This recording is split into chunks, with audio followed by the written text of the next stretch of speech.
Hello students, स्वागत है आप लोगों का हमारे अपने यूट्यूब चैनल फ्री स्टडी पर। आज के इस वीडियो में हम लेकर के आए हैं ग्रेजुएशन वाले स्टूडेंट्स के लिए जो बीए, बीकॉम या बीएससी कर रहे हैं। उनके ऑप्शनल सब्जेक्ट में ईवीएस का जो सब्जेक्ट है उनके पास इन्वायरमेंटल स्टडी, ईवीएस के यूनिट नंबर 3 का पार्ट 1 हम इस वीडियो में लेकर के आए हैं, जिसमें आप जानोगे कि प्राकृतिक संसाधन क्या होते हैं। इट मीन नेचुरल रिसोर्सेज क्या होते हैं, क्यों ये पाए जाते हैं, किन किन रूपों में पाए जाते हैं, क्यों आवश्यकता है, और आखिरकार हम पृथ्वी को भी समझेंगे कि पृथ्वी पर अगर हम लोग जीवित यानी कि मानव है ना, मानव अगर वहाँ पर अपना जीवन बिता रहा है तो क्यों बिता रहा है, कैसे बिता रहा है। एक एक करके हम एक एक रिसोर्सेज को पढ़ेंगे जो हमें प्राकृतिक रूप से प्राप्त है। आई होप क्लियर हो गया होगा कि इस ऑल ओवर चैप्टर में हम क्या पढ़ने वाले हैं। तो चलिए स्टार्ट करते हैं आज की अपनी इस वीडियो को। इससे पहले मैं आपको एक चीज़ बता दूं, अगर आपको इस चैप्टर की पीडीएफ नोट चाहिए तो आप हमारे टेलीग्राम ग्रुप के साथ ज्वाइन कर सकते हैं। लिंक आपको डिस्क्रिप्शन में मिला हुआ है, फटाफट जाइए डिस्क्रिप्शन बॉक्स को ऑन करिए, वहाँ पर आपको लिंक मिल जाएगा। लिंक पर जाकर के हमारे टेलीग्राम ग्रुप को ज्वाइन करिए और इस चैप्टर का जो है पूरा पीडीएफ जो है आप वहाँ से ले सकते हैं फ्री ऑफ कॉस्ट। हम आपको फ्री में एक एक नोट्स जो है अच्छे खासे कंटेंट के साथ प्रोवाइड करते हैं। और साथ ही साथ वहाँ पर एक फ़ायदा और है कि जैसे जैसे आपके एग्ज़ाम्स आएंगे, यानी कि बिटवीन अगस्त में आपके एग्ज़ाम होंगे, फर्स्ट ईयर सेकेंड सेमेस्टर वालों के अगस्त में एग्ज़ाम होने वाले हैं, तो हम टाइम टू टाइम उन सभी लोगों के लिए, ग्रेजुएशन वाले स्टूडेंट्स के टाइम टू टाइम जो है एक एक स्ट्रैटेजी भी लेकर के आएंगे, पेपर सॉल्व भी करवाते रहेंगे, है ना। अभी के लिए हम कवर करेंगे अपने सिलेबस को सारे, तो फटाफट देर ना करते हुए अभी जाएं टेलीग्राम ग्रुप को ज्वाइन करें। ज्वाइन करके एक एक पीडीएफ ले, रिटर्न फॉर्म में नोट्स आपको प्रोवाइड है। अगर आप उसको 1 से 2 बार भी पढ़ते हो, डेफिनेटली आपको एक एक चीज़ें वहाँ पर याद हो जाए, क्योंकि बहुत ही आसान शब्दों में एक एक चीज़ आपको बताई गई है। एक एक चीज़ आपको वहाँ पे बताई गई है बहुत ही आसान शब्दों में, जिसके पीछे काफ़ी मेहनत है हम लोगों की। तो आई होप आप उस ग्रुप को अभी ज्वाइन करेंगे। ज्वाइन करने के साथ साथ हमारे इस वीडियो को एंड तक ज़रूर देखना और अपने बाकी दोस्तों तक भी इसको शेयर ज़रूर करें। तो देर ना करते हुए स्टार्ट करते हैं आज की अपनी इस वीडियो को। देखिए, सबसे पहले समझिए जो संसाधन होते हैं, संसाधन क्या होते हैं। तो देखिए वो संसाधन क्या होते हैं, सबसे पहले हम इसको देखेंगे। देखिए, संसाधन जिसको इंग्लिश में कहते हैं सोर्सेज। संसाधन का मतलब वह होता है जो मानव अपने उपभोग के लिए लाता है ना, अपने जीवन में अपने जीवन को निर्वाह करने के लिए जिन भी वस्तुओं का वह उपयोग करता है, वो सब एक संसाधन है। चाहे वो आपका पेन हो, पेंसिल हो। अगर आप पढ़ते हैं, एक स्टूडेंट के दायरे से अगर मैं बोलूँ, अगर हम पढ़ते हैं तो पढ़ने के लिए क्या हमें कॉपी चाहिए, किताब चाहिए, कॉपी, किताब, पेन, पेंसिल, है ना, और भी बहुत कुछ चाहिए, टेबल, चेयर। ये सब चीज़ क्या है, ये सब चीज़ हमारे जीवन को निर्वाह करने के लिए आवश्यक है। ठीक, तो ये सब क्या है, ये एक संसाधन है, अपने आप में ही ये एक संसाधन है जो मनुष्य के जीवन निर्वाह को जीने के लिए उसको सुलभ बनाता है। तो क्या है ये संसाधन। आई होप समझ आ गया होगा कि आपको संसाधन क्या है। हर एक चीज़ जो हमारे मनुष्य के चारों तरफ घिरे हुए हैं वो सब एक संसाधन है। ठीक, अब ये संसाधन कितने तरीके के होते हैं अब हम ये देखेंगे। तो संसाधन होते हैं वो 2 तरीके के होते हैं। एक होता है आपका मानव संसाधन, मानव निर्मित संसाधन जिसको हम कहते हैं। दूसरा होता है आपका प्राकृतिक संसाधन, है ना। प्राकृतिक संसाधन कौन कौन से हो गए, जैसे कि नदी, जल। नदियों में जल मिलता है, मनुष्य उस जल को पीता है तभी जीवित रह पाता है। ठीक, तो क्या हो गया, ये एक प्राकृतिक संसाधन। सूर्य, ये सब प्राकृतिक संसाधन हो गए। मानव संसाधन वो संसाधन होते हैं जो मानवों द्वारा निर्मित है, जैसे भवन, सड़क, पुल, ये सब क्या है, मानव निर्मित संसाधन। आई होप क्लियर हो गया होगा आपको। अब हम एक एक करके प्राकृतिक संसाधन को डिस्कस करेंगे बिल्कुल विस्तार से। ठीक, प्राकृतिक संसाधन में सबसे पहले समझेंगे हम भूमि संसाधन को। किसको, भूमि संसाधन को। सबसे पहले हम भूमि संसाधन को समझेंगे। जल तथा वायु की तरह भूमि भी एक संसाधन है। बिल्कुल, जल और वायु की तरह भूमि भी क्या है, एक प्राकृतिक संसाधन है। इसे भूमि से अनेक प्रकार के संसाधन हमें प्राप्त होती हैं। भूमि से हमें अनेक प्रकार के संसाधन प्राप्त होते हैं, जैसे कृषि भूमि पर ही की जाती है और कृषि करने के बाद हमें भोज्य पदार्थ प्राप्त होते हैं। खनिज संसाधन जिनका हम उपयोग करते हैं वो भी कहाँ पाए जाते हैं? भूमि पर पाए जाते हैं। औषधियाँ, वनस्पति, ये सब कहाँ उगती है? ये सब भूमि पर उगती है। आपने देखा होगा जितने भी वनस्पति होती हैं ये सब क्या है? उन सबको उगने के लिए क्या चाहिए? एक उपजाऊ मिट्टी चाहिए, और मिट्टी कहाँ होती है? भूमि पर होती है। ठीक, तो क्या है ये? इनके लिए भी ज़रूरी है। सभी उद्योग धंधे ये सब कहाँ स्थापित होते हैं? भूमि पर ही स्थापित होते हैं। मनुष्य अपना जीवन भी कहाँ बिताता है? तो एक तरीके से उसके लिए भूमि होना ज़रूरी है। तो ये देखिए भूमि जो है कितना इम्पोर्टेंट सोर्सेज है, कितना प्राथमिक और कितना महत्वपूर्ण स्रोत है जीवन जीने के लिए मानव की। तो आई होप क्लियर हो गया होगा। अब हम एक और प्राकृतिक संसाधन को पढ़ते हैं, जो कि है अब हम पढ़ेंगे मृदा संसाधन। मृदा मतलब होती है मिट्टी। ठीक, मिट्टी क्या है? मिट्टी एक महत्वपूर्ण संसाधन है। मिट्टी यानी मृदा कई ठोस तरल जैसे पदार्थों का मिश्रण, यानी कि मिट्टी में आपको ठोस भी मिलेंगे, ठोस पदार्थ भी मिलेंगे, तरल पदार्थ भी मिलेंगे। मिट्टी देखा होगा ना, गीली मिट्टी होती है, कुछ मिट्टियाँ जो होती है अपने आप में खुदरा टाइप की होती है। तो क्या है? ये मिट्टी होती है। यह भूपट्टी के सबसे ऊपरी भाग में पाई जाती है। पृथ्वी पर क्या है? पृथ्वी को कई पार्टों में बांटा गया है। तो भूपट्टी जो होती है, जो उसकी भूपट्टी होती है, उसके ऊपरी भाग में पाई जाती है मृदा, ज़मीन को। मृदा महत्वपूर्ण क्षयशील संसाधन है। एक बार नष्ट हो जाने पर इसकी स्थान पूर्ति नहीं की जा सकती। यानी कि जो मृदा होती है, मृदा को अगर एक बार ये वेस्ट हो जाती है, मृदा का अगर अपरदन हो जाता है, तो उसके बाद इसको पुनः उपयोग में लाया नहीं जा सकता। यानी कि ये एक तरीके से नेगेटिव पॉइंट है।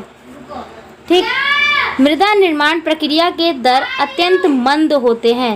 यानी कि जो इसकी निर्माण प्रक्रिया है, बनते बहुत ही टाइम पर है, बहुत ही टाइम पर बनती है ये।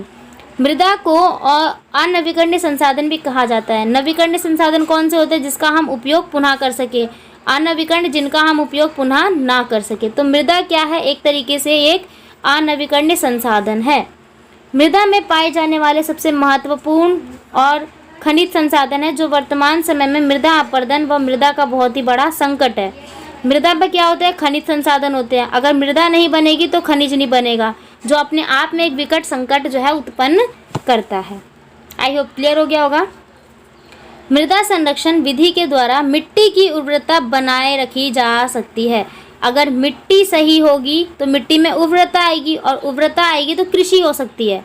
ठीक, और कृषि होगी तभी एक अच्छे तरीके की जो है फसल उगेगी। यानी ये देखो आप, मिट्टी, मृदा अपने आप में बहुत ही बड़ा प्राकृतिक स्रोत है। अब हम पढ़ेंगे खनिज संसाधन को। खनिज एक ऐसे प्राकृतिक पदार्थ है, क्या है ये? प्राकृतिक पदार्थ जिनका निश्चित रासायनिक, भौतिक, धर्मगुण एवं रासायनिक संगठन होता है। खनिज क्या होते हैं? खनिज क्या होता है? खनिज जो है वो एक नेचुरल रिसोर्सेज होता है। ठीक, जो कि रासायनिक और भौतिक गुणधर्म का मिश्रण होता है। यानी कि केमिकल के साथ साथ इनके अंदर कुछ भौतिक प्रक्रिया होती है, तब जाकर के वह एक खनिज बनता है। इनको खनन, उत्खनन तथा प्रवर्धन द्वारा किया जाता है। यानी कि अगर आपने 10th क्लास की केमिस्ट्री पढ़ी होगी तो आपको ये पता होगा कि खनन और प्रवर्धन क्या होता है। जब भी हम कोई खनिज निकालते हैं, है ना, मिट्टी को खोद करके, ज़मीन खोद के जब हम खनिज निकालते हैं तो डायरेक्ट तरीके से उसका जो है इस्तेमाल नहीं करते। पहले हम उसका क्या करते हैं? पहले हम उसका उत्खनन करते हैं। उत्खनन करने के बाद उसका प्रशिक्षण होता है और फिर उसका प्रवर्धन होता है ना। यानी कि उसके अंदर जितने भी अवशिष्ट पदार्थ हैं उसको अलग कर देते हैं, बिल्कुल अलग कर देते हैं। खनिज फेशियल प्रकार के, यहाँ पे थोड़ा मिस्टेक है, खनिज स्पेशल प्रकार के। खनिज स्पेशल प्रकार के संसाधन है जिनका नवीकरण नहीं किया जा सकता। यानी कि खनिज भी क्या है? एक अनवीकरणीय पदार्थ, एक अनवीकरणीय प्राकृतिक पदार्थ है। ठीक, भारत में खनिजों का प्रचुर भंडार है। यहाँ 100 से अधिक प्रकार के खनिज पाए जाते हैं। यानी कि भारत में काफ़ी सारे प्रकार के खनिज पाए जाते हैं। रासायनिक एवं भौतिक गुणधर्म के आधार पर, किसके आधार पर? रासायनिक एवं भौतिक गुणधर्म के आधार पर खनिजों को दो प्रमुख श्रेणी, धात्विक और अधात्विक में बांटा गया है। मेटल और नॉन मेटल, इसको इंग्लिश में कहते हैं। इन कैटेगरी में बांटा गया है। धातु क्या होता है? धातु एक कठोर पदार्थ है जो ऊष्मा और विद्युत के सुचालक होते हैं। यानी कि जो धातु है उसके अंदर हीट और इलेक्ट्रिसिटी, ठीक, यानी करंट पास हो सकता है। जबकि अधिकांश धातु में क्या होगी, हीट और करंट जो है पास नहीं होता है। ठीक, क्लियर हो गया। धातु क्या करेगा, हीट और करंट, ऊष्मा और प्रकाश को अपने अंदर से जाने देता है, पर वहीं अधातु जो होता है, ये जो अधातु होता है वो अपने अंदर से करंट और जो है एनर्जी पास होने नहीं देता। लोह, तांबा, जस्ता, मैग्नीज, ये देखिए लोह, तांबा, जस्ता, मैग्नीज, चूना पत्थर, डेलोमाइट, जिप्सम, कोयला, कैल्शियम सल्फेट, ये सब क्या है, ये सब एक खनिज है। ये सब क्या है, एक खनिज है। आई होप क्लियर हो गया होगा किन खनिजों की यहाँ पे बात हो रही है। लोह, तनीब, लोहा, तांबा, जस्ता, मैग्नीज, चूना पत्थर, जिप्सम, कोयला, कैल्शियम सल्फेट, ये सब क्या है, ये खनिज है।